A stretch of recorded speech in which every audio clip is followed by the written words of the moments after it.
Bro, la semana pasada cubrimos la Mateos 13 y más o menos terminamos ahí al final con eso de como casi un enfoque ya entrando a lo que es eh, la vida y tocamos un poquito de lo que es el infierno, pues, como se conoce, y tocaste un tema o referiste a donde el fuego siempre está y el gusano también, como un concepto de que esas dos cosas no pueden estar juntas, ¿ok?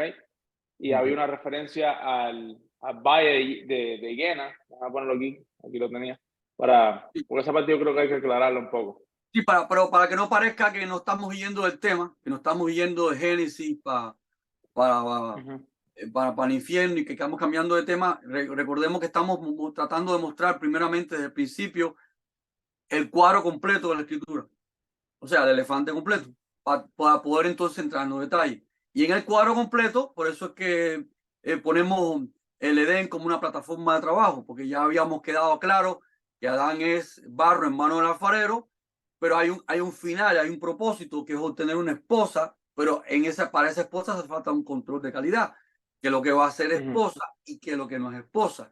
Y en ese control final de la calidad, que es todo el proceso, entonces entran estos conceptos que son conflictivos tradicionalmente, como que lo que no es esposa es infierno, como entonces, o sea, cómo quedar el cuadro completo entendido desde que Dios hace una plataforma de trabajo y al final va a haber un resultado concreto y ese resultado, o sea, ver a Dios como diseñador en un diseño perfecto, que todo va a ser útil y todo es funcional, porque si no, si ujú, él, pues, no es como los diseños nosotros humanos, que eh, tenemos una industria que no es reciclable, que hay productos tóxicos, que tenemos desechos que nos hacen daño, porque esa es la creación del hombre sin entendimiento que produce infuncionalidad, muerte. No, si el diseño de Dios es perfecto, él estableció una línea de producción donde al final todo va a ser útil, pero hay un control de calidad que define qué cosa va a ser cada cosa.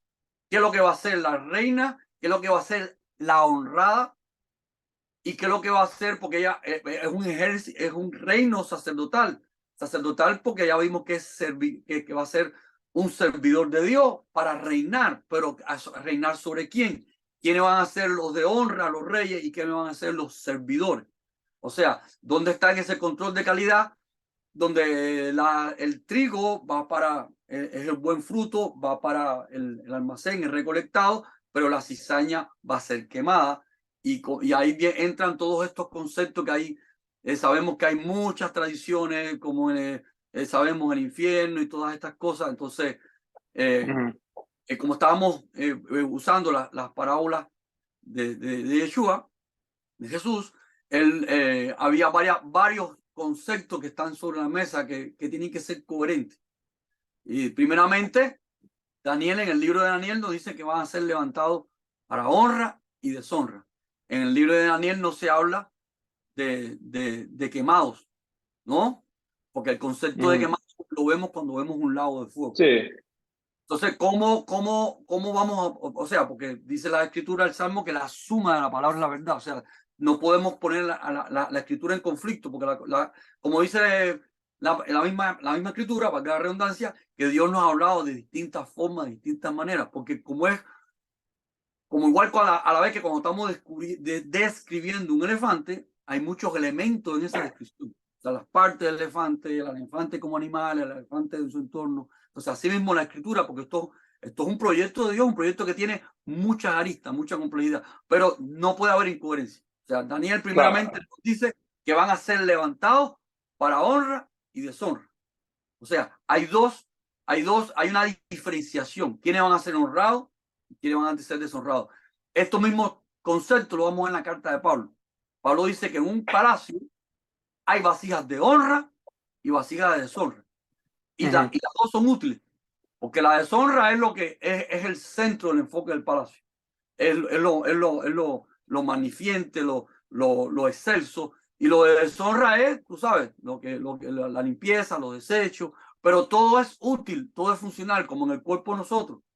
En el cuerpo de nosotros a nadie le gusta hablar de sus partes intestinales y sus partes esas Pero todo, sin eso no vivimos, porque eso es funcional. Si no funciona el intestino y no funciona nuestro desecho, pipi, caca, no funciona lo que nosotros honramos, mi mente, mi inteligencia. O sea, todo es funcional, lo que pasa es que hay cosas que la vemos honrada porque son las que nos gusta, y hay cosas que la vemos como que despreciamos porque son los desechos, pero todo tiene que funcionar, todo tiene que ser útil. Entonces, vamos a ir viendo esa Sí, idea. Entonces, pero al final del día todo, eso está en todas partes, ¿entiendes? Hay la hermosura o la corona, ya sea de un carro, tiene su parte hermosa y después tiene sus partes sucias que hacen que funcione. Lo mismo con todo. Un edificio tiene su hermosura, su altura, y después tiene un sótano con basura y tiene un basurero, y todo es útil, es parte de ese sistema. Es todo, así, también la jungla, todo tiene una parte hermosa, una parte que reina y una parte que sirve. Eso es claro. un concepto en toda la creación. Claro, cuando el diseño es correcto, todo funciona. Cuando vemos un sistema creado por el hombre que es insuficiente, entonces viene el problema de qué se hace con los desechos, que afectan, que son tóxicos, que no, bueno, porque no sabemos hacer reciclable. Entonces, en todo esto salió a relucir de cómo en la Biblia se describe la alegoría. Y que yo no me recordaba de la palabra, porque es el valle de Hinón, el valle de Hinón, que es de las palabras originales que describen el entorno, pero en las traducciones ya se usaron conceptos hebreos, que también es el valle de Gehenna. O sea, Gehenna es el concepto del lugar geográfico que es el valle de Hinón, y en el valle de Hinón no era más que el basurero de Israel, de Jerusalén, perdón. Ujú. Y por eso Yeshua está hablando con un ejemplo concreto, que lo que es Jerusalén, que lo que es la esposa, que lo que es la gloria, que lo que es el reino, y que lo que es aquello que no es parte de la esposa, el desecho. O sea, Yeshua está hablando, nos está mostrando un ejemplo como pasa en nuestro cuerpo, que forma parte de nuestro cuerpo y cuáles son los desechos de nuestro cuerpo. Entonces va a describir los que no son esposas con eso, vamos a decir, con ese cuadro. Como en Ujú. un basurero había fuego y había gusano, o sea, cuando o estaba prendido por los gases que se desprenden ahí, el azufre, que sé yo, era un escenario explosivo, o estaba prendido, y cuando no había fuego, por ejemplo, en la humedad, en la noche, pues ahí van a desarrollarse, usted sabe, donde siempre que hay putrefacción, ahí vienen los gusanitos, las moscas, y por eso patrones característicos de un basurero: fuego y gusano. Pero Yeshua está tomando un aspecto del basurero, pero está poniendo otros elementos. Dice donde no deja de rechillar el diente. Entonces ya está Ujú. hablando de una persona que la está recreando con un escenario de un basurero. Pero está hablando de una persona. Porque está hablando de lo que dice Daniel, deshonra. Porque la esposa está gozosa, está reinando. Claro. Pero hay uno que no es esposa, que va a estar rechillando el diente. O sea, rechillando el diente hablamos de sufrir, de estar, ¿cómo se llama? Cuando uno o sea, que uno está, ¿cómo se dice esa palabra? Uno se siente mal, que está Sí, amargado, amargado. frustrado. Entonces, o sea, veamos cómo todo está describiendo un escenario de una persona. Rechillar de dientes, gusano y fuego, que ahora Yeshua lo va a poner, que siempre van a estar, o sea, que nunca va a parar. ¿Qué significa que nunca va a parar?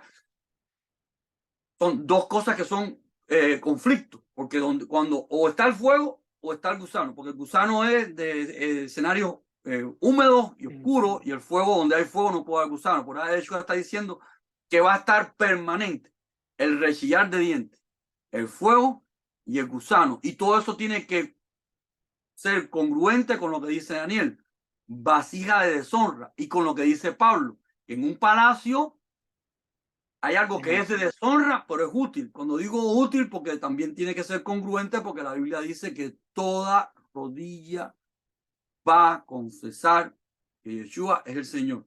Uno lo van a confesar por amor, que es la novia enamorada, y otro lo van a hacer porque lo van a hacer, porque Dios manda. Y Dios va a ser Ujú. Dios ayer, hoy y siempre. Y todo le va a servir a Él. Vamos a poner ejemplos bíblicos de eso. Cuando Israel sale de Egipto, todo Egipto le sirve a Israel, todo lo del oro y la plata. Ellos salieron con la economía de Egipto, como Egipto Ujú. trabajó para ellos. O sea, el reino no sufre pérdida. Ellos recibieron, ¿cómo se llama? Cuando uno tiene una que tú tienes una pérdida y eres recompensado, ¿no?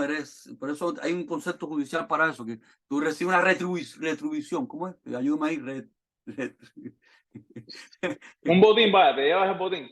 Sí, pero sí, eso es en la guerra, pero cuando tú fuiste afectado por algo y tú ganas el juicio y eres restituido, Ajá. retribución, bueno, esa es la idea. Reparación, lo que sea. O sea, retribuido, retribución, o sea, ellos tuvieron esclavos oprimidos, o sea, bajo el oprobio de Egipto 400 años por esclavos, porque acuérdate que un tiempo de que estaban bien, porque En el gloria, sí. faraón era, no sé, pero después vino la parte de esclavitud fueron 144 años.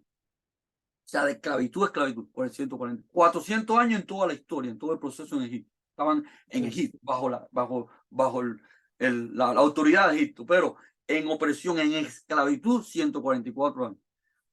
Y ahora, cuando ellos salen de ahí, reciben todo el oro y la plata. O sea, Egipto les sirve a ellos. Otro ejemplo en la escritura donde se ve esto, cuando Salomón, el reino de Salomón, está estableciendo el templo. Vamos a ver un cuadro profético de la eternidad, porque el templo es la esposa, es una imagen de la esposa. Salomón está enfocado en el proyecto de la esposa, está enfocado en el templo, y todas las naciones, dice el libro de Salomón, de todas las naciones venía el oro, venía la plata, venían las piedras elaboradas, porque en Jerusalén no se oía un martillo, Jerusalén era alabanza, gloria, el martillo era allá. Ellos eran el mundo eran las vasijas de deshonra, era donde estaba el polvo, la churra, el trabajo, las canteras, el ruido, todo. O sea, el mundo era la maquinaria que trabajaba para la gloria, que es la novia, que es la esposa. Eso es un cuadro profético de la eternidad. Es todo lo que está en servidumbre, en deshonra, aportando, porque Jerusalén se convirtió en el reino de Salomón, en un reino, en una gloria de las naciones. Y todas las naciones le venían y le servían, no solamente le servían a Salomón, sino venían a ver la sabiduría de Salomón. O sea, en Salomón estaba la representación del cielo. Del cielo, cuando digo cielo es la gloria de Dios, la revelación de Dios, y las naciones eran la servidumbre.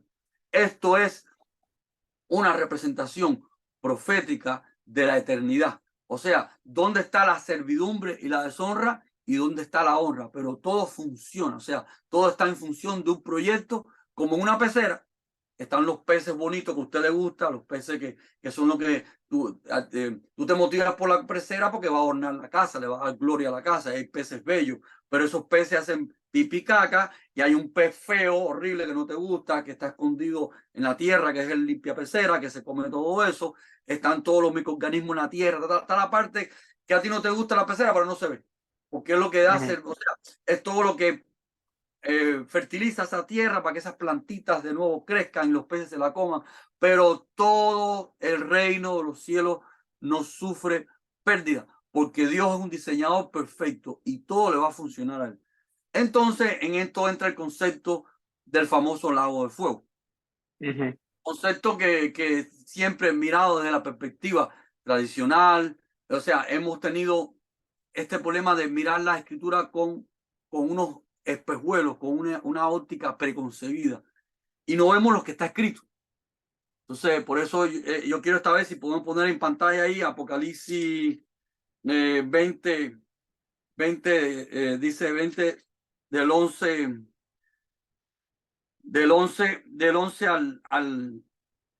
al 15. Apocalipsis 20 del 11 al 15, que es el que le pusieron el título de El juicio ante el trono blanco. O sea, yo primero, antes de tratar de recrear esto, vamos a ver lo que está escrito, porque eso fue lo que Yeshua nos enseñó. Escrito está. Y vamos a ver el gran conflicto entre lo que está escrito y las tradiciones que hemos interpretado. Cómo hay una incoherencia. A ver, le decía Apocalipsis Apocalipsis 20, ¿tú dices? sí, 20 del 11 al 15.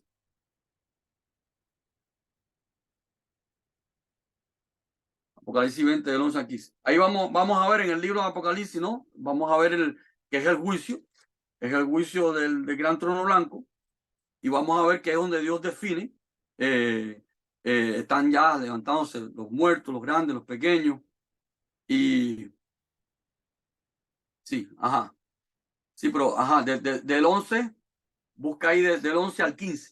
Que veo que Ahí hay está. no, ahí El se, ahí, juicio. sí, sí, pero trata de que salga. Ah, ya lo veo ahí, ya del 11. Ok, correcto, correcto. O sea, fíjense que en este párrafo es lo que está. Es el juicio. O sea, se está definiendo el control de la calidad. ¿Qué es lo que va a hacer esposa? ¿Qué es lo que no va a hacer esposa? Ya el juicio del gran trono blanco ya es para lo que no es esposa. O sea, ya la esposa fue seleccionada. Ya esto está ya. Eh, está hablando de lo que es el juicio a los muertos, ¿no? Dice que importante en este detalle que habíamos comentado ya, que dice que delante del trono de Dios huyeron la tierra y el cielo. Ningún lugar se encontró para ellos. Recordar que Dios está hablando de la cosmovisión humana, porque o sea, los cielos, la creación de Dios no tiene que huir de Dios. No, su creación, su diseño, estamos hablando, es importante porque a veces se confunde cuando la Biblia habla de cielos y tierra. También tenemos, o sea, le damos esta parte fantástica que no entendemos lo que dice la escritura, porque si la Biblia dice que delante del trono de Dios huyen, no, dice que delante del cual huyeron la tierra y el cielo, ningún lugar se encontró para ellos. ¿De qué está hablando eso? De la cosmovisión humana. Porque no tiene sentido que los diseños de Dios, que su creación vaya a huir de él. Primero porque su creación no son personas, no son objetos. Digo, perdón, no es un ser viviente para salir corriendo. Pero la mentira, o sea, delante de la verdad, o sea, visto de forma sencilla en el día de hoy, delante de la señal no puede estar el ruido. Cuando hay señal, una buena señal, no está el ruido. Eso es lo que está diciendo aquí. Delante de la verdad de Dios, ningún cielo, ninguna tierra, nada se encontró. O sea, el cielo es, el trono de Dios es la verdad, por encima de toda conmovisión humana. O sea, se está ocurriendo el juicio, se está revelando la verdad. Y dice que los muertos grandes y pequeños de pie delante de Dios y los libros fueron abiertos.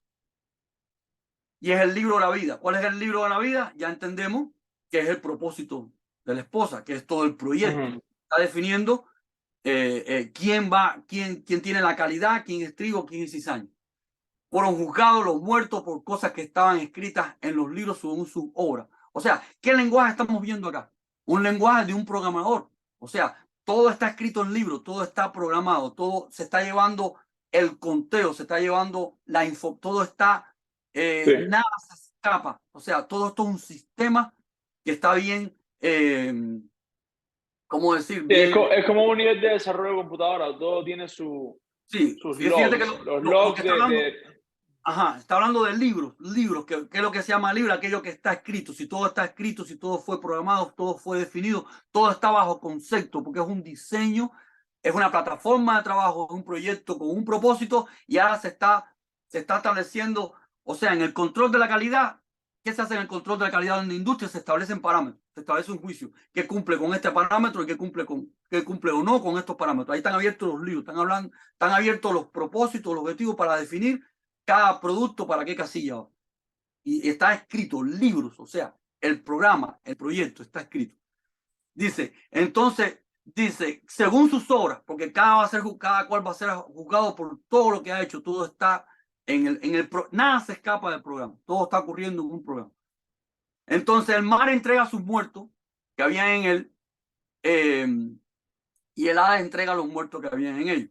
Y fíjense que habla de los mares, no habla, es un concepto general, porque si no habla de la tierra, no habla de los ríos, no habla porque hay gente que murió en un incendio, hay gente que murió en una guerra. O sea, ¿por qué mares? Porque mares en la Biblia siempre es lo que es el conflicto, el caos, o sea, los pueblos, las naciones. Por eso está hablando de los muertos, vienen de ese caos, de ese error. O sea, vemos que son conceptos generales, porque si fueran conceptos físicos, esto terminaría en una lista infinita, ¿no? De toda la gente que se ha muerto en las distintas partes. Porque o sea, todas las personas se han muerto, o sea, si enumeramos todas las formas en que se mueven por ahí las personas, wow, eso sería una lista para nunca acabarse, de todas las formas que se mueven por ahí las personas en todos los lugares. Sin embargo, son conceptos genéricos. El mar entregó, o sea, el mar habla del caos, que es lo que produce muerte, y el Hades habla como el lugar donde termina, porque acuérdense que muerte es terminación de algo que culmina, o sea, muerte es un concepto muy general en la escritura. Es el cambio de una etapa a otra. Por ejemplo, Yeshua dice, si la semilla no muere, la semilla tiene que dejar de ser semilla para entrar en la otra etapa, para dar un fruto. Aquí la muerte no se refiere a algo malo, sino a un cambio de lo que habíamos hablado del concepto de funcionalizarse en algo. O sea, una semilla deja de ser semilla y forma parte de una planta. Una oruga deja de ser oruga y se convierte en mariposa. O sea, muerte como un cambio de estatus, algo que terminó la semilla y viene.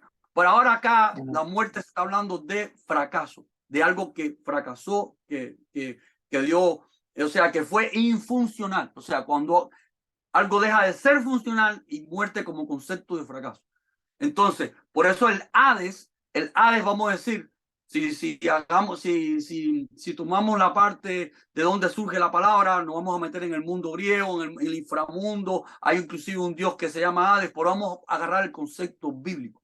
El concepto bíblico, y porque si vamos a la parte hebrea, Hades también viene del Seol hebreo, que también en hebreo, Seol también se refiere a todo un mundo donde van los muertos, pero aquí estamos hablando de acá de la muerte por infuncionalidad, a algo que, como cuando usted usa mal un carro, hay un accidente, el carro muere. O sea, acá el concepto de muerte está en el concepto de como dice la palabra, la paga del pecado es muerte. Es algo que deja de ser funcional, algo que se destruye.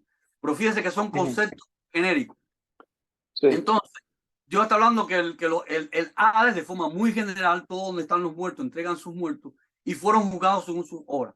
Ahora, interesante, la muerte y el Hades fueron lanzados al lago del fuego y punto. Fíjense que esto es una noción importante, porque ahora hemos hecho siempre una visión física del lago de fuego. Y la Biblia está, yo quiero que se fijen en este versículo, escrito está, no es una discusión de nosotros, o sea, nosotros lo que estamos es poniendo todo a discusión para despertar ante romper con las tradiciones. Escrito está, la muerte y el Hades fueron lanzados al lago de los fuegos. Si el lago de fuego fuera un lugar físico que quema a alguien, un lugar físico, un fuego no puede quemar la muerte, porque la muerte es un concepto y el Hades es un concepto. Esto que estamos hablando aquí, esto que estamos viendo, está escrito, la muerte y el Hades fueron lanzados al lado del fuego, es un lenguaje de programación. El programador está haciendo la conclusión final y cada etapa, cada sentido lógico del programa tiene una funcionalidad. Y acá, ¿qué es lo que es entonces el fuego? Vamos a decir, ya está concluyendo el programa está regresando al objetivo del programador, está regresando todo al propósito para el cual fue diseñado, cada aspecto. Entonces, repito, muerte no es una persona, muerte es una consecuencia. Hades no es una persona, es un término general de la condición en que todo el que se muere cae en esa condición, está perdido. Entonces, dos conceptos, no dos personas, están echados al lago de fuego. Entonces, ¿qué es lo que es ese lago de fuego? Donde se consume, en el sentido no de combustible, no de fuego físico, sino donde se consume el concepto. Todo eso es estamos delante ¿cómo decir?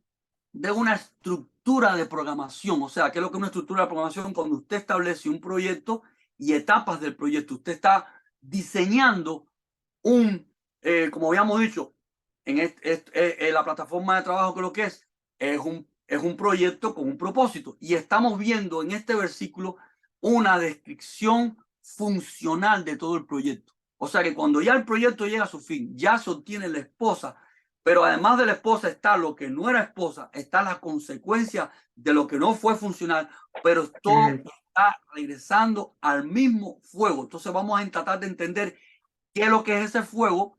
Si primeramente la primera oración que describe ese lago de fuego no está describiendo a personas que van a un lago de fuego, sino a conceptos. Entonces tenemos que romper con esta tradición que hemos tenido imaginada de un lago de fuego que quema gente, cuando ahora tenemos una incoherencia en ese concepto, porque estamos viendo que a ese lago de fuego, primeramente, antes de hablar de las personas, está hablando de conceptos, de los conceptos que lleva esta línea de producción, que va a llevar el concepto de que si Dios dio el libre albedrío, dio posibilidad al error y dio la posibilidad a la infuncionalidad. La infuncionalidad, la muerte está haciendo ahora, terminó el proceso, están los resultados finales, todo se está haciendo, todo está retornando al objetivo del programador. Vamos a entonces ver la otra parte de la muerte. Dice, y esta es la muerte segunda. Fíjense, si la muerte misma es echada a la muerte, es la muerte segunda. ¿Por qué? Porque se acabó ya el proceso de la infuncionalidad. El proceso llegó a su fin y Dios está reseteando. ¿Qué es lo que está reseteando Dios? La línea de producción, porque llegamos al producto final, que es lo que es esposa y que es lo que es no. Y ahora viene la muerte segunda, porque la primera muerte fue el error. La segunda muerte es que se acabó la línea de producción porque ya tenemos el resultado. Pero fíjense que no es una muerte de una persona, es una muerte de concepto, porque ¿cuál es la muerte de qué? Se acabó la línea de producción. Primero en la línea de producción se había puesto la opción de escoger ser fiel a Dios o ser infiel a Dios. Ser fiel es ser funcional y ser infiel es ser infuncional, es muerte. Cuando todo el proceso se concluye, porque se define quién define ser fiel, quién define ser esposa, ahora viene la segunda muerte. Se acabó el proceso, se acabó la industria, llegó el tiempo del producto. Y en el producto ya está definida lo que es esposa y lo que no es esposa.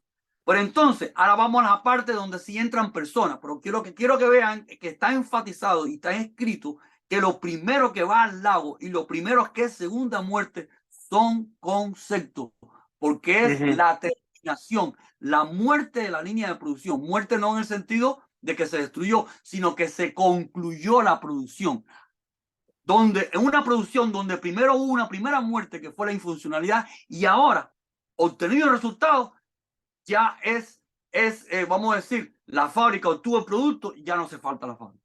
Y ya no hace falta esas condiciones de infuncionalidad. Ya no hace falta, o sea, culminó el programa porque tenemos el producto final. Por eso es la segunda muerte. Pero fíjate que en este concepto de segunda muerte no hay personas todavía. Eso es muy importante porque lo principal del lago del fuego, lo principal del concepto no es la gente, es que se acabó, concluyó, fue consumado el proceso y todo se está reseteando para ya disfrutar el producto. Ahora viene la segunda parte. Y además de que los conceptos fueron echados a la muerte y además que todo aquel que no fue inscrito en el libro de la vida fue lanzado al lago de fuego. O sea, ahora es que viene la gente. Y en sí, si vamos a ser coherentes, entonces estamos viendo, porque al principio estaba escrito que fueron juzgados según sus obras. Entonces, ¿qué es lo que está echado? Que todo el que no fue esposa y todo el que no se sometió a Dios, ahora todo va a regresar a él, todo termina a él. Y hay un pasaje en las Escrituras que está en el principio del versículo 20, perdón, del versículo 20, no, de este mismo libro de Apocalipsis 20, porque es que al principio dice que Dios perdió al dragón, a la serpiente antigua, que es el diablo, y Satanás lo ató por 1000 años y lo arrojó al abismo y lo encerró y lo puso en el sello.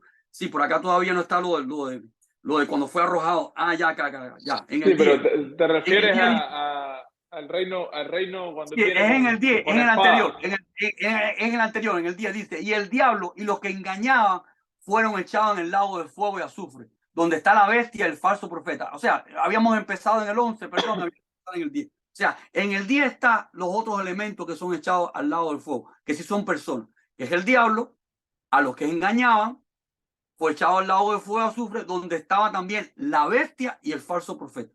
O sea, lo que quiero es que veamos es que nosotros habíamos tomado el concepto en la tradición del lago de fuego, la parte nada más que de las personas. Y el lago de fuego es un concepto mucho más complejo, porque no solamente son las personas, sino son ya todo el proceso conclusivo de la línea de producción. Todas las aplicaciones, vamos a decir así, que fueron abiertas para la línea de producción, que es que la gente pudiera ser infiel, que es que la gente pudiera ser muertos infuncionales. Ahora viene la segunda muerte, se acabó ese proceso, se concluye todo ese proceso y todo regresa al mismo lugar. ¿Quién es? ¿Por qué el lago de fuego? Porque es un lago, restricción. ¿Quién es el único fuego en las escrituras desde Génesis a Apocalipsis? Yo soy fuego consumidor.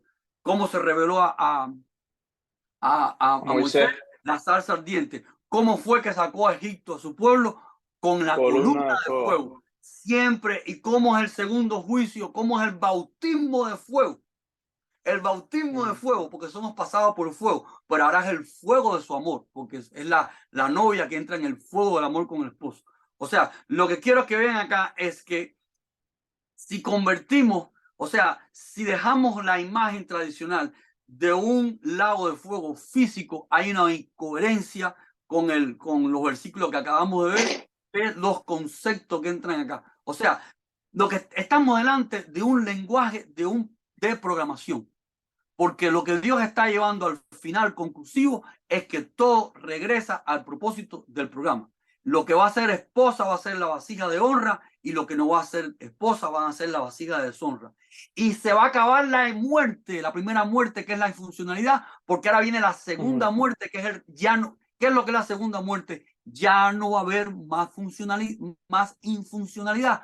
La infuncionalidad es la primera muerte. La segunda muerte es que se acabó el propósito de esa infuncionalidad. O sea, es la muerte a la muerte. No lo digo yo, está escrito. Fue echada la muerte al lago y esta es la segunda muerte, porque la muerte que apareció por primera vez, que es la infuncionalidad, la rebeldía, ahora es muerta por segunda vez porque ya perdió el propósito. Ya no va a ser más infuncional, porque ahora todo el mundo va a ser funcional. Toda rodilla va a confesar que Cristo es el Señor, que Cristo es el Señor. O sea, la segunda muerte es el fin del propósito de la infuncionalidad, porque ¿cuál fue el propósito de la infuncionalidad? Que ella pudiera escoger si quiere ser esposa. Escoger. Entonces, Wow, la segunda muerte es resetear esa primera muerte a una segunda porque ya no va a haber más. Ahora todo va a ser útil. Y si todo es útil, no tiene sentido un lago físico que está quemando a gente por gusto. Porque todo va, y además es incoherente con lo que dice Yeshua, porque si es un fuego que me está quemando siempre, yo no puedo estar rechillando los dientes porque voy a hacer. Y no solamente eso, si todo va a ser útil, la única garantía de que todo va a ser útil es que la inutilidad no exista, que ya no eso exista. No tengo problema.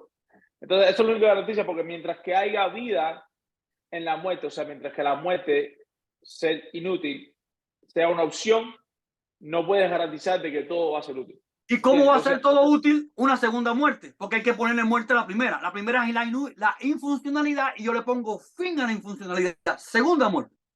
Exacto. O sea, esto es un lenguaje de programación, porque es el programador, el rey del universo.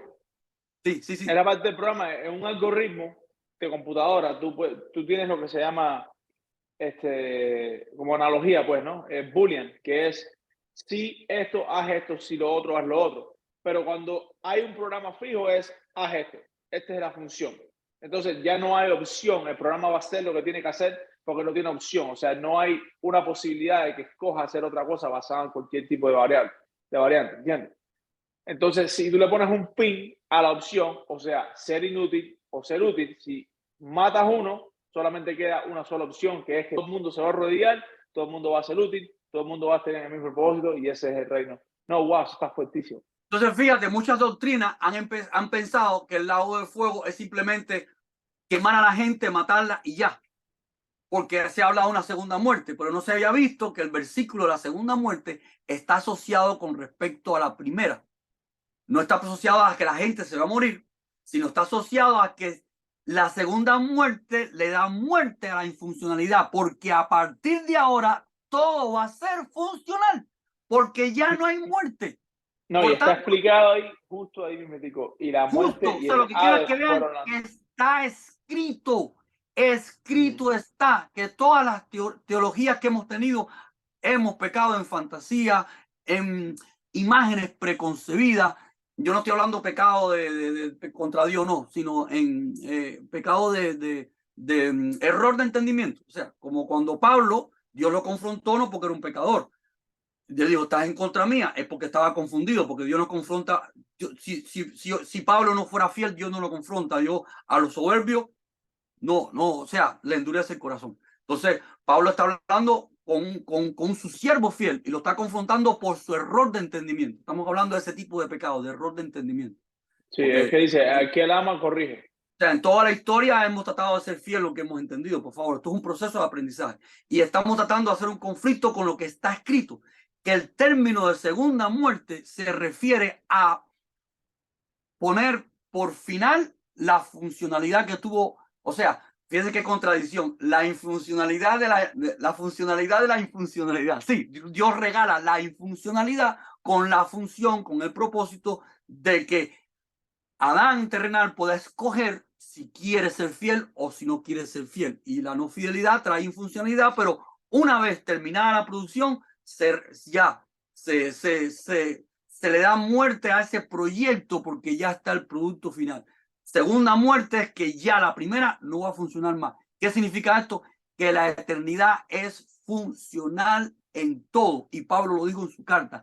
En un palacio, está hablando de forma alegórica del proyecto de Dios, hay vasijas de honra y vasijas de deshonra, porque todo funciona para un buen diseñador, porque el reino no sufre pérdida, así como en el diseño, en el proyecto del templo de Salomón, todas las naciones venían a servir a la gloria, a la honra del templo, que es el modelo de la esposa, aquella que va a ser un reino sacerdotal, que va a reinar sobre las naciones. Por eso es que en Apocalipsis termina que el árbol de la vida, del árbol de la vida salen, ¿cómo se dice? Las 12 ramas con las hojas, dice, para la sanidad de las naciones.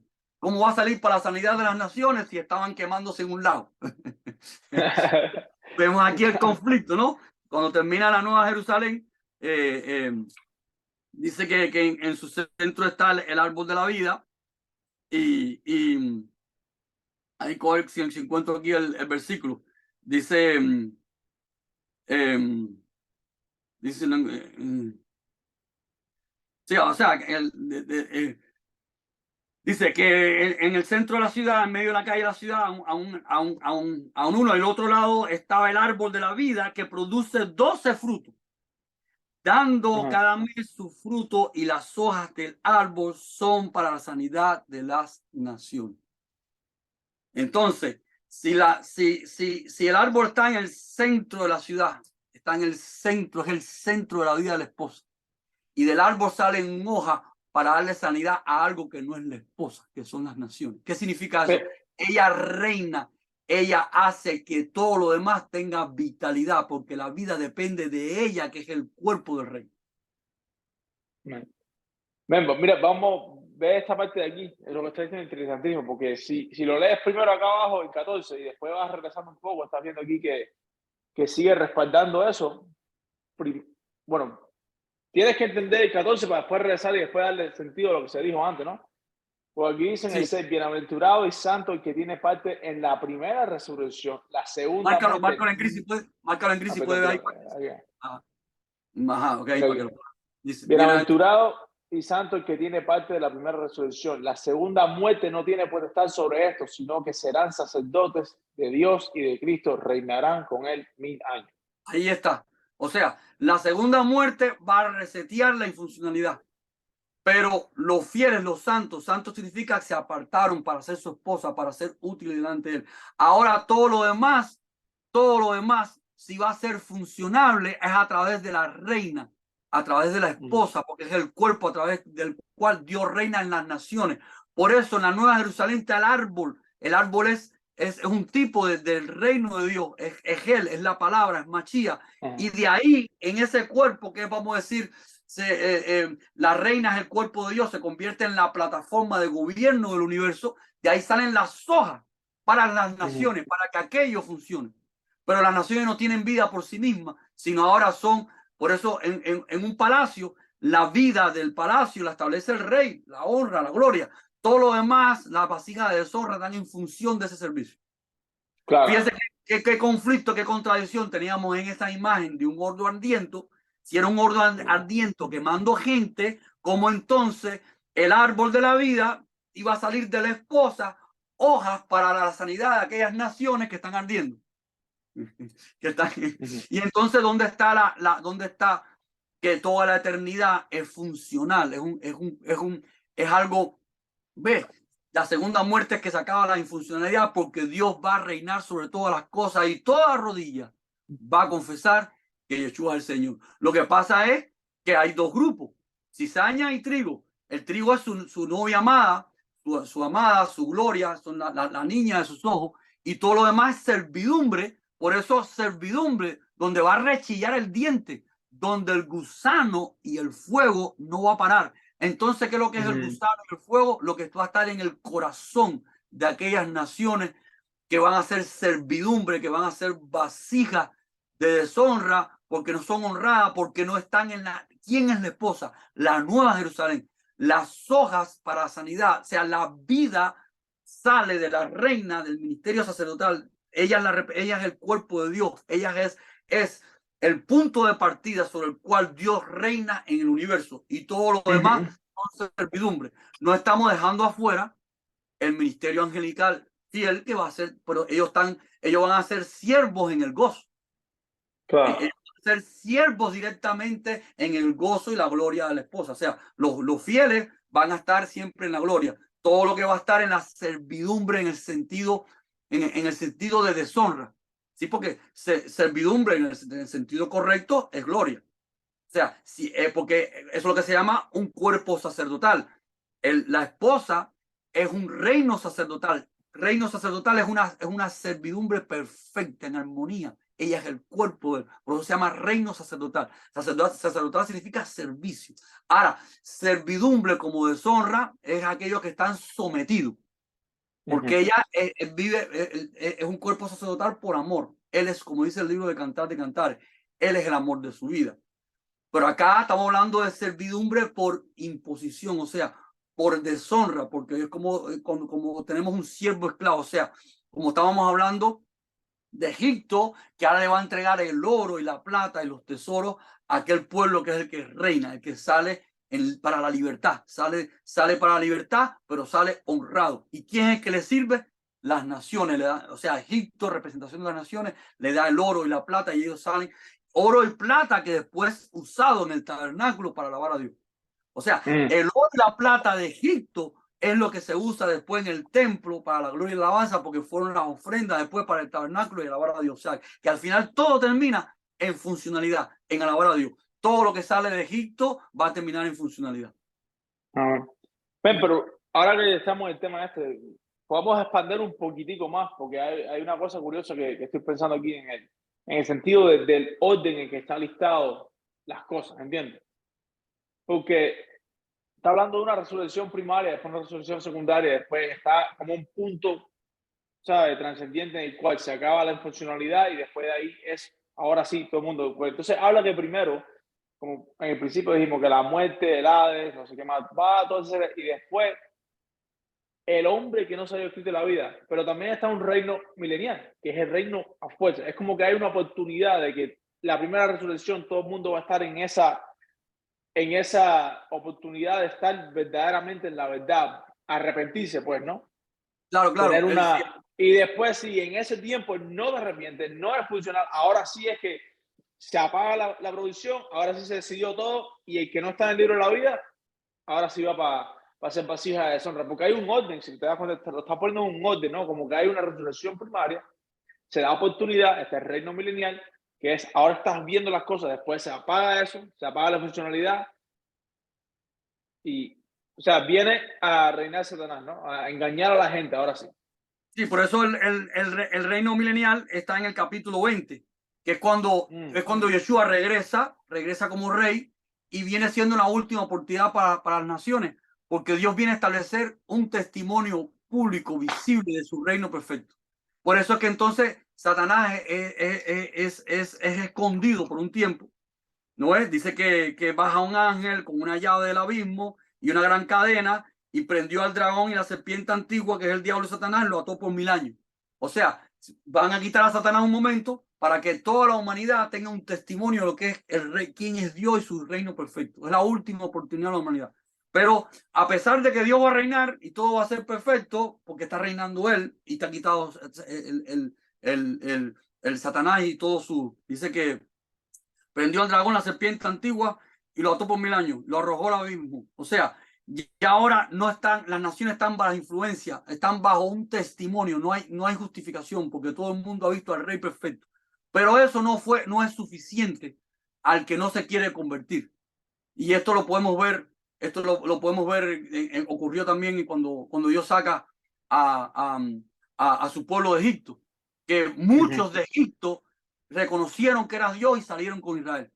pero otros se quedaron, o sea, no se convencieron. Inclusive de los muchos que salieron con Israel, después de haber visto tantos milagros y tantas cosas, de nuevo hicieron un becerro. O sea, que la humanidad tiene este proceso de terquedad, aunque Dios va a dar una última oportunidad y va a mostrar su justicia y va a mostrar su perfección para dar oportunidad a todo aquel que quiera arrepentirse. De todas formas, al final, Él va a probar quiénes estaban en ese reino simplemente porque no tenían una opción o quienes de verdad lo aceptaron a Él, lo recibieron. Por eso se suelta Satanás de nuevo para que quede claro, quede evidente que aquellos que siguen siendo rebeldes van a hacerle caso a Satanás de nuevo y viendo la bendición, de nuevo quiere ser enemigo de Dios. O sea, esa es la última etapa, la última oportunidad para toda la humanidad. Después de esto ya es que viene ya, consumado es, y se acabó vamos a decir, toda la línea productiva llegó a su final, por tanto, viene la segunda muerte, donde la primera muerte no tiene sentido porque ya todo lo que viene es el producto y su funcionalidad. Y ya queda determinado qué es lo que va a formar en esta eternidad, quiénes van a ser la gloria, como dice Pablo, Pablo describe la eternidad entonces como un palacio.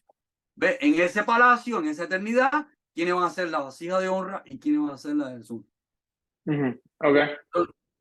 Wow, está fuertísimo. Está fuertísimo. Entonces, ven acá, porque usualmente lo que se ve en el concepto del infierno como un lado de fuego, es como lo que hemos entendido hasta ahora, es que es a un nivel, a una dimensión no visible en un mundo espiritual, algo que no tiene nada que ver con la realidad, porque se habla de temer al que destruye el alma.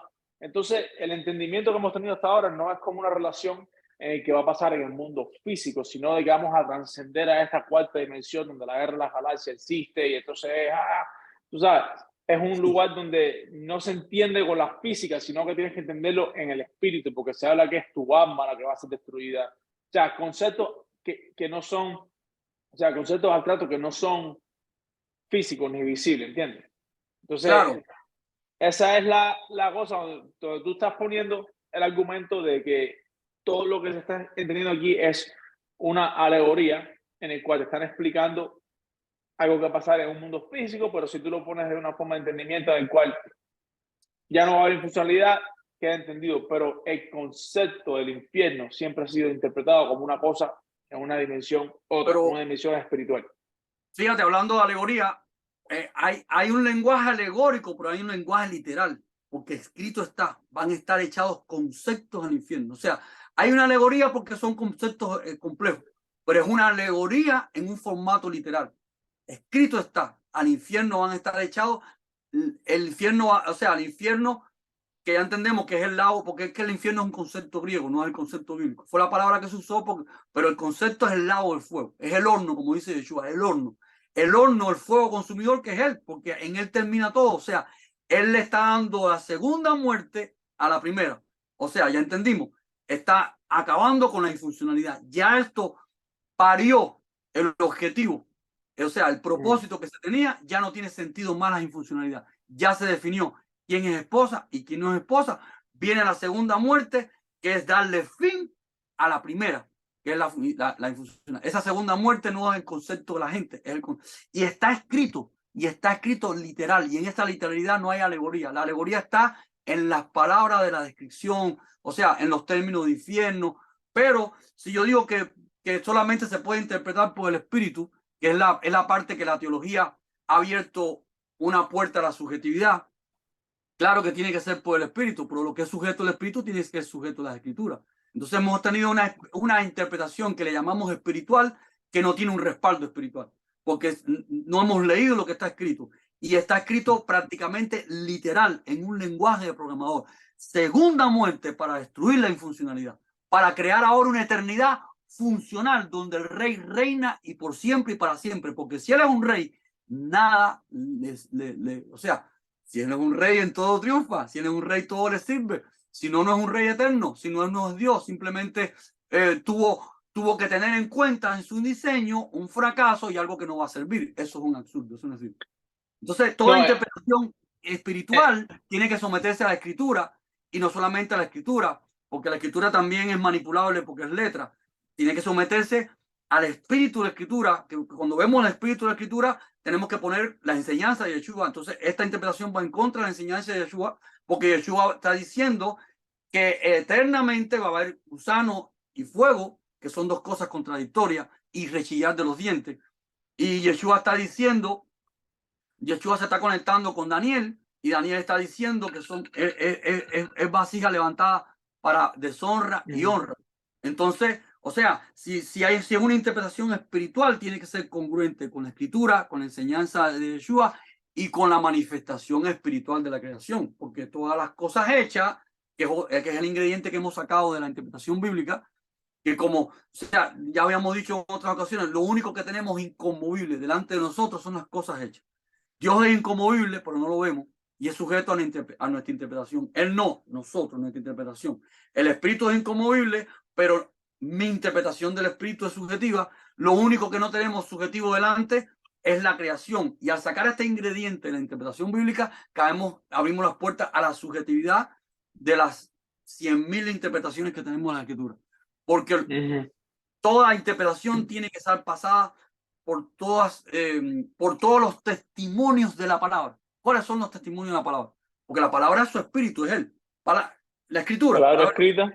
palabra manifiesta sus enseñanzas, y aquellos que sentimos que no ha revelado, que tiene que ahora someterse a pasar por prueba todas las aristas. Por eso dice que el profeta tiene que ser probado. O sea, pero tenemos que probar todas las aristas, porque si nos quedamos en la subjetividad de lo que yo interpreto, pues ahí viene toda eso no tiene fin, porque la subjetividad vuela en todas las direcciones, que es lo que tenemos, es el hecho histórico que estamos presenciando. 100.000 escuelas teológicas, 100.000 puntos de vista espirituales. Entonces, o todos son espirituales o todos están mintiendo, porque no hay una coherencia. Entonces, tenemos que reconocer, nos hemos equivocado todos y todos hemos estado navegando en la subjetividad. Tenemos que pasar y como dijo Pablo cuando sufrió este conflicto, del sentirse que el mismo Yeshua le estaba diciendo, ¿estás en contra de mí? Pablo tuvo que corregir, rectificar. Pablo tuvo 13 años separado en un desierto. Repasando, dice, tengo que dar por basura todo lo que entendí. Eso que dijo Pablo, tengo que dar todo por basura por alcanzar al Mashiach. Tenemos que repetir eso de nuevo. Tenemos que dar por basura toda la interpretación subjetiva que hemos tenido para alcanzar la mente de Mashiach, no una mente teológica, no una mente subjetiva, no una mente que justificamos con espiritualidades. Si somos espirituales, hay que ser coherentes con lo escrito, con los manifiestos y con su testimonio, con el testimonio de Yeshua, cómo él enseñó.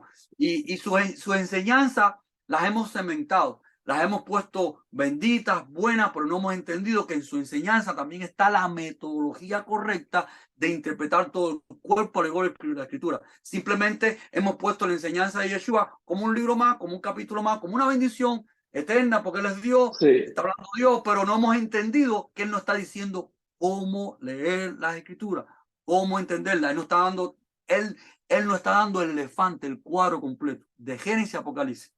Sí, lo hemos reducido a una enseñanza básicamente social, así que es buena para tu vida cotidiana.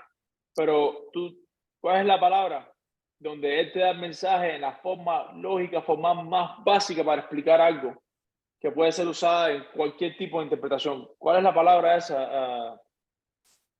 Una palabra grande, se me olvidó. Pero tú sabes lo que estoy diciendo. Y con propiedad, ¿no? No, pero tiene una palabra que tú y yo la hemos hablado antes, que es cuando él te da el mensaje, sentido común. Es una palabra específica que te dice que es cuando tú das un mensaje en su forma básica, más formal, que no puede ser más simple.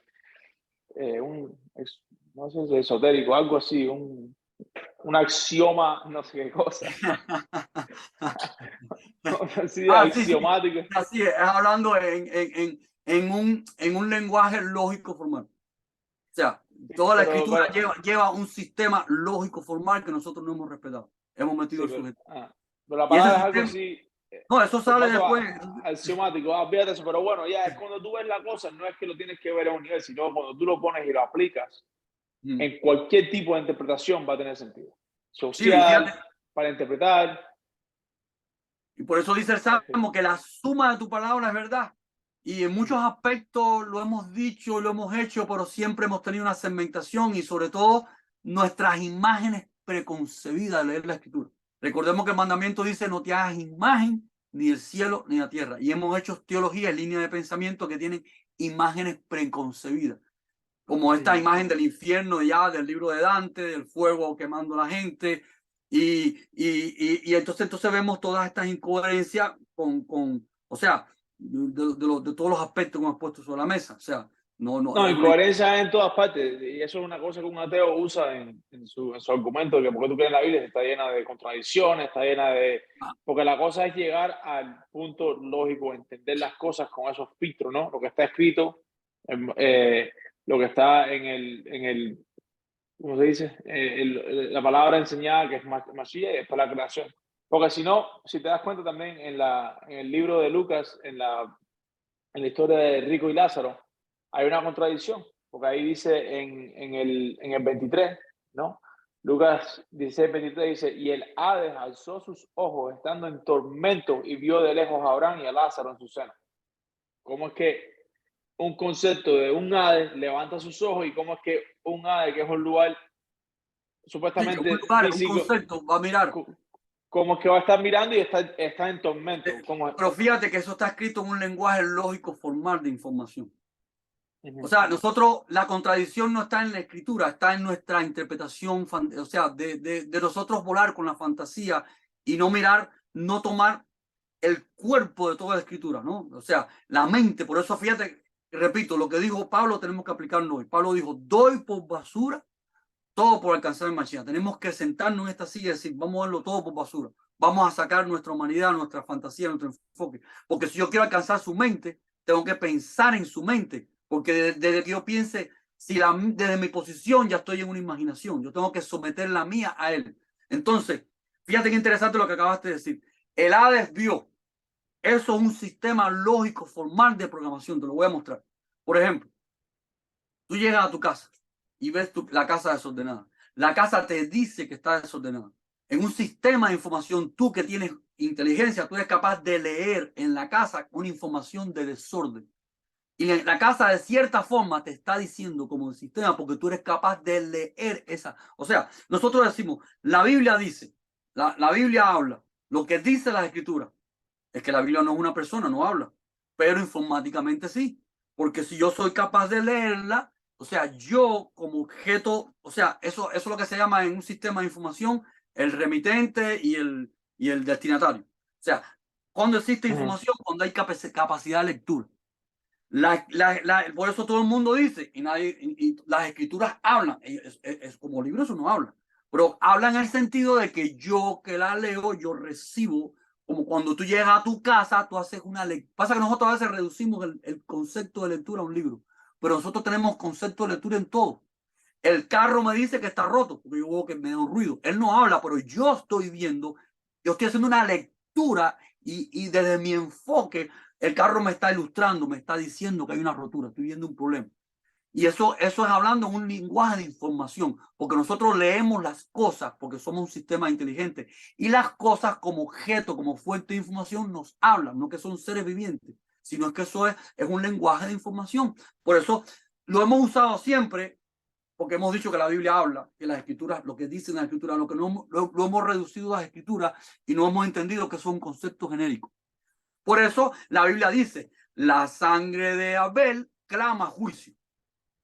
No es que la sangre está hablando, no, que cuando tú miras la escena, estás viendo que hay una injusticia. Igual que yo veo que la casa está desordenada, la casa me dice que hay un desorden. Estoy viendo que la sangre, después dice, pero la sangre de Cristo o sea, clama mucho más porque es o sea, ya es el sacrificio por toda la humanidad. Pero fíjate cómo igual que la Biblia habla aquí mismo en Apocalipsis, y las almas después de muertas clamaban por juicio. No, es el lector, es Dios que está viendo, como cuando tú ves que la casa habla porque está desordenada. No es que la casa habla, sino que tú eres capaz de ver, sacar una información que tú recibes de la casa, y en un sistema de lógico informático, tú estás viendo que la casa te habla en el sentido de información, porque estás leyendo. O sea, nosotros todo lo que vemos en la vida lo vemos como un libro, lo leemos y ese libro nos habla. No en el sentido de un ser, sino en un sentido de sistema de información. Lo que tú lees te habla, te dice algo. Y no solamente, repito, se lee el libro, tú lo lees todo. Tú ves, tú ves un problema y el problema te habla en el sentido que tú logras entender lo que está pasando. Entonces, por eso la Biblia usa estos lenguajes. En la sangre, Sí, Caín habló. el Hades vio, porque el Hades tiene un concepto, informáticamente este concepto cabe, esto cabe en este concepto, ¿no? O sea, es la interrelación de los conceptos, donde tú puedes encontrar una interconexión de información. Pasa que Es que, nosotros... perdón que te Sí, interrumpa, es que es lo que pasa es que nosotros hemos mantenido la parte de la interpretación de la Biblia como un libro fantástico, un libro histórico, un libro básicamente, pero nosotros todos los días, o sea, tú no tienes una conversación con una persona que a lo mejor te dice algo espeluznante, como que te está ofendiendo, pero tú dices, pero yo estoy leyéndolo, su cuerpo, su lenguaje corporal, él está haciendo un chiste, ¿entiendes? No está, es como que aun que te estén hablando, dando tu información, cuando tú lees y entiendes el cuerpo de una persona, o sea, lo sí, corporal, tú estás leyendo la verdadera sí, información que sí, viene de esa sí. persona.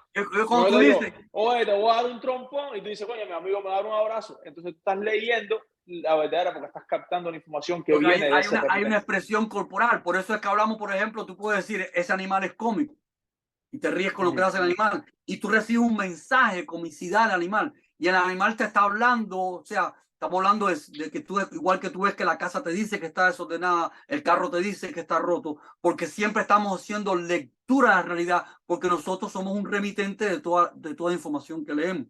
Por ejemplo, esto se ve, por ejemplo, también aquí en Apocalipsis 6:9. Dice, cuando abrió el quinto sello, bajo el altar las almas, y fíjate, abrió el quinto sello y vio bajo el altar las almas de los que habían sido muertos. Vio las almas de la ocasión por causa de la palabra de Dios, por el testimonio que tenían. Y clamaban, los muertos están clamando, y clamaban a gran voz diciendo, ¿hasta cuándo, Señor, santo y verdadero, no juzgas y vengas nuestra sangre en los que moran en la tierra? O sea, aquí está hablando en el mismo lenguaje que la sangre de Caín, de Abel, perdón, clama justicia. Ellos están, pero ¿a quién le están clamando? Es Dios que está viendo. Dios está entendiendo lo que está pasando y está viendo la injusticia de lo que está pasando, pero él está esperando el tiempo porque él lleva el programa, cuando le toca. Entonces, lo que está hablando aquí de que si los muertos hablan o que si la sangre de Abel habla o que si la sangre de Cristo habla, es el lenguaje del espíritu, del programador. El programador está leyendo igual que nosotros leemos en nuestro entorno y entonces leemos las cosas y las cosas nos hablan, no porque ellas hablan, sino que estamos recibiendo la información del estatus de mi casa que está desordenada o el estatus de un animal que es cómico, me está haciendo reír. Y este lenguaje ha estado siempre ahí, no lo hemos visto, porque lo hemos aplicado muy parcialmente, lo hemos aplicado a un libro nada más, el libro me habla, pero no nos hemos dado cuenta que estos lenguajes lo hemos vivido intuitivamente, lo hemos usado a veces Sí, es que nunca hemos tenido como, o sea, lo que nosotros interiorizado, vimos no habíamos interiorizado, no habíamos interiorizado. subliminalmente de que la Biblia tiene que ser, que si Dios es un Dios fiel, todo lo que tú haces naturalmente, o sea, por biología, o sea, la forma en que tú entiendes, es el mensaje que él te va a dar siempre va a estar en esa forma, ¿entiendes? Porque él no puede ser infiel a ti, como te va a dar un mensaje de una forma que tú vas a vivir en una mentira, ¿entiendes? Por eso es que nosotros lo que lo vamos a agarrar y ya por generaciones y generaciones lo hemos puesto que la forma de ver las cosas es a través de una subjetividad con el espíritu, no sé qué más, pero Dios, la información que te da siempre ha sido basado en los diseños que él te puso en ti, o sea, la forma de resultar. Por eso es que la ciencia está tan avanzada, porque ellos te dan los mensajes en una forma lógica que tú puedes recibir y decir, ok. Inmediatamente tú puedes referir a que funciona. Como tú siempre Porque dices, la ciencia la ciencia no tiene funciona. otra opción. La ciencia tiene lo que Dios dijo al principio. Pongo delante de ti la vida y la muerte. Escoge para que viva. La ciencia, ¿qué es lo que es? El hombre tratando de hacer cosas. Cada vez que él hace mal, se le rompe, accidentes, se muere. La ciencia es la historia del hombre aprendiendo ante el fracaso. O lo hace bien o te mata. O sea, el carro se diseña bien o explota. El avión se diseña bien o se cae. Y es aprendiendo a través de fracaso, fracaso y fracaso hasta que entiendes, como Dios dice, pongo delante de mí, de ti, la vida y la muerte.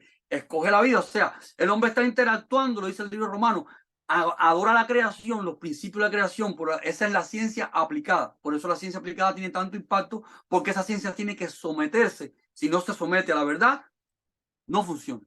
Esa es la parte que tiene y se nos ha ido adelante, porque nosotros nos hemos quedado en la subjetividad y por eso la ciencia hoy nos roba a los niños, nuestros hijos, porque están viendo cosas más concretas acá y nosotros seguimos en la subjetividad.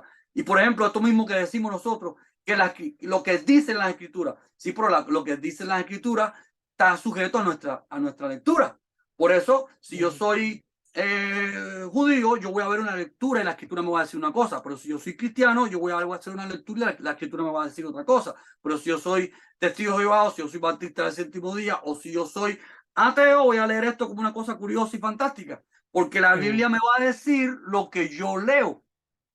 Pero por eso Pablo dice, doy por basura todas las lecturas, todas nuestras lecturas, para ahora leerla con la mente de Machía, para leer la verdad, porque la verdad no es mi subjetividad de lo que yo veo, que me dice la escritura por lo que yo veo, sino la verdad está en que la mente de que la escribió me diga lo que él quiso decir. Wow.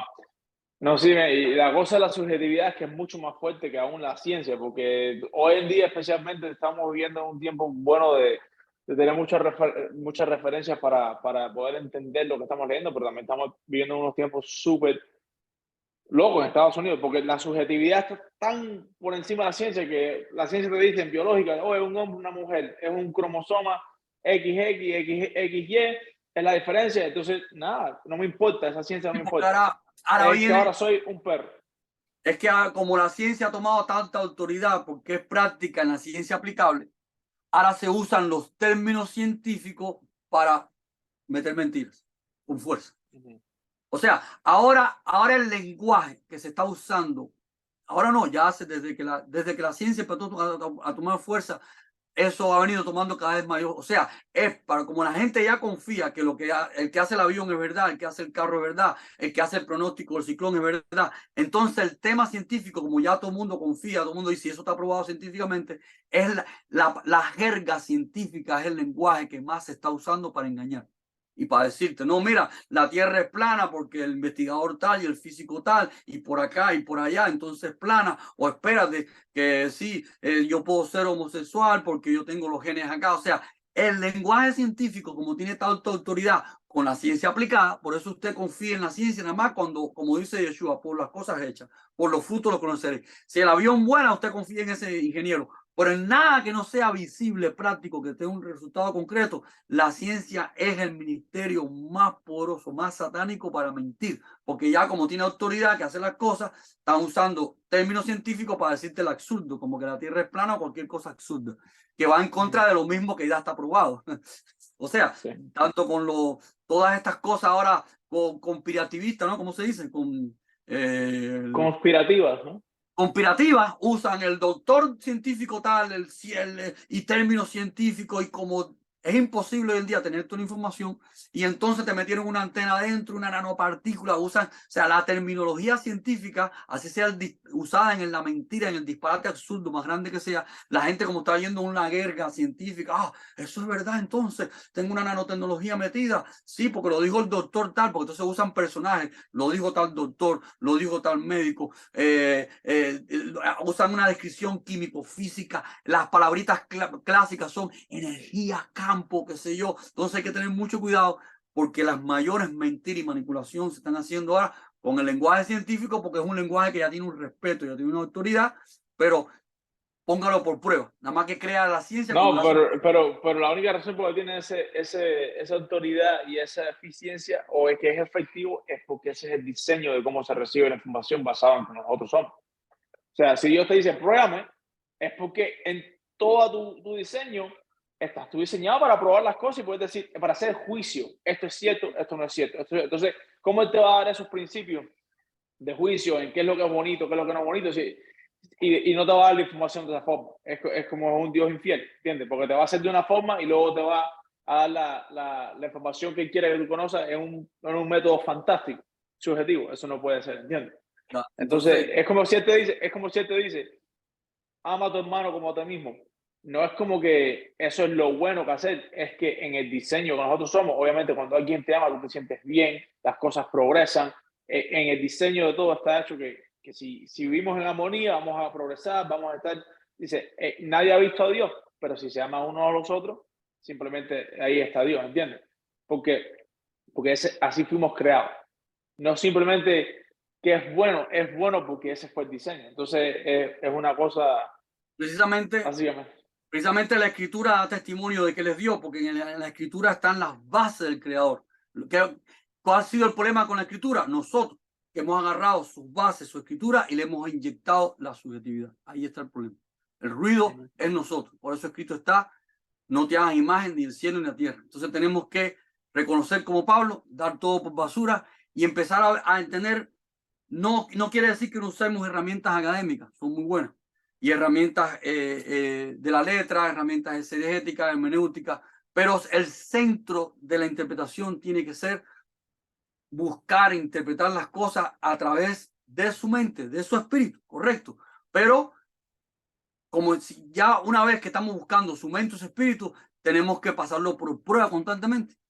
Porque si nos quedamos en la subjetividad, ya tenemos la puerta abierta a cualquier fantasía. ¿Y cuáles son las pruebas? Las tenemos delante. Tenemos todas las aristas. Tenemos, como hemos dicho ya, las cosas hechas, su escritura, su enseñanza, y también otro ingrediente más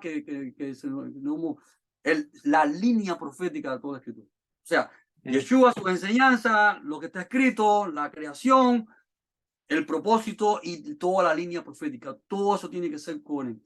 Si algo se desencaja en esa mecánica, ahí ya estamos ante una especulación. Esa es la idea. Y después ponerlo por obra. Y lo que es fruto. Y la primera obra que tenemos que ir probando es que si lo estamos haciendo correctamente, tenemos que ser un pueblo. Un pueblo, porque así lo dijo Pablo. Si estamos en Yeshua, si estamos en Mashiach, si tenemos la mente de él, ya ahí no hay una versión judía ni una versión griega. O sea, y Pablo lo que dijo fue un ejemplo de dos versiones, pero son todas las infinitas que existen hoy. Pero bueno, Pablo lo ilustró con dos variantes. Si estamos en él, ya no hay este enfoque y en este. O sea, eso también tenemos que estarlo buscando con sinceridad. Porque si estamos creciendo en él, tenemos que terminar siendo un solo pueblo. Ya no es ni el enfoque de aquel, ni el enfoque de este, ni las 100.000 denominaciones. O los 100.000 puntos de vista, sino que si estamos creciendo en él, veamos si estamos, porque él lo dijo, el mundo no va a creer que yo he venido si no son uno, así como el Padre y yo somos. La prueba más fuerte por la que tenemos que pasar es que si estamos pensando juntos todos igual, cuando yo vea un grupo, alguien que está pensando diferente a mí, tengo que poner en juicio mi concepto, porque siempre hemos hecho, aquel está equivocado y yo estoy bien. No, aquí todos estamos equivocados. Si él empieza diferente, deja ver en qué yo me he equivocado. Pero siempre es, a él está mal, yo tengo la verdad, yo estoy bien. No. Por eso es que la enseñanza dice, antes de sacarle la paja a tu vecino, sácate el tronco tú de la tuya primero para después poder... Entonces, el fruto que más tenemos que vigilar, además de que todo esto sea congruente y práctico, es que estemos, y eso fue lo que le dijo el Señor al profeta Ezequiel, agarra dos palos, Efraín y Judá, y hay que hacerlo uno. Pero ¿cómo va a hacer eso? Con el crecimiento espiritual real, práctico, en que seamos un solo espíritu, un solo bautismo. Cuando hablo de un solo bautismo es enfocado todo en la misma muerte, en el mismo entendimiento, en el mismo concepto, porque la mente es él.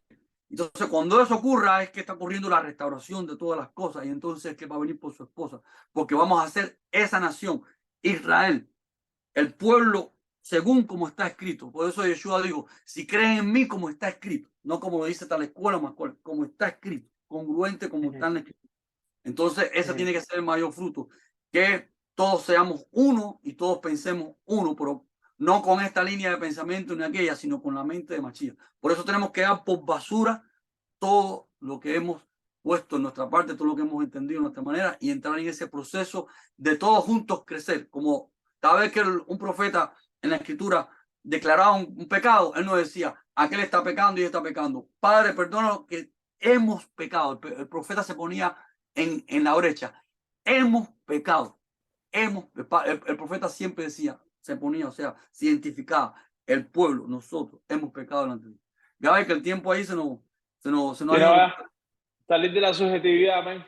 Dale. Entonces, mira, para el próximo tema podemos continuar con, nos faltó el detalle del alma en sí, que esto es otro tema conflictivo, que es lo que es el alma, que si la conciencia, porque qué va a ser destruido, que no va a ser destruido, si sabes, ve, ahí todo esto también se ha formado también, tenemos que ir aclarando el problema de entonces, qué es lo que es cuando el alma muere, qué es lo que es que el alma va a ser destruida, según las escrituras, y vamos a encontrar cosas tremendas que, igual que la que mostramos hoy, que están escritas, que parece que con todos estos conceptos preconcebidos no vemos lo que realmente está escrito. Y lo bueno es que, como dice Yeshua, escrito está.